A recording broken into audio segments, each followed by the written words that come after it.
একটা প্রবাসীর জিন্দেগি একদম নিম গাছের মতো।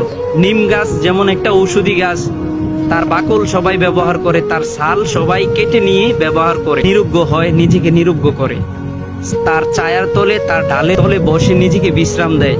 তদ্রূপ একটা প্রবাসী তার জিন্দেগির সকলটা সময় এই পরিশ্রম করে ফ্যামিলির জন্য কাটায় দেয়। ছোট ভাইদেরকে লেখাপড়া শিখায়, আশ্রয় দেয়, ফ্যামিলিকে অর্থ দেয়, ফ্যামিলিকে সচ্ছলতা এনে দেয়। তারপরও সেই প্রবাসীর নাম থাকে না।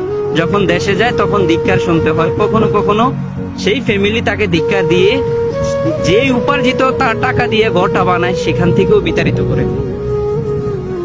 সেম নিম গাছের মতো। নিম গাছ যেমন মানুষকে আশ্রয় দেয়, ডালের নিচে ছায়া দেয় বিশ্রাম নেওয়ার জন্য, দিন শেষে তাকে কেটে ফেলে, তার কোনো প্রয়োজন মনে করে না। মানুষ ভুলে যায় যে তার দ্বারাই সে নিরুগ্ন লাভ করছে, তার নিচেই সে আশ্রয় পাইছে। সেম প্রবাসীর এত কষ্ট উপার্জিত টাকা যখন ফ্যামিলিকে দেয়, একটা সময় ফ্যামিলি সেগুলো ভুলে যায়। একটা প্রবাসীর কষ্ট উপার্জিত সেই কথাগুলো মনে রাখে না।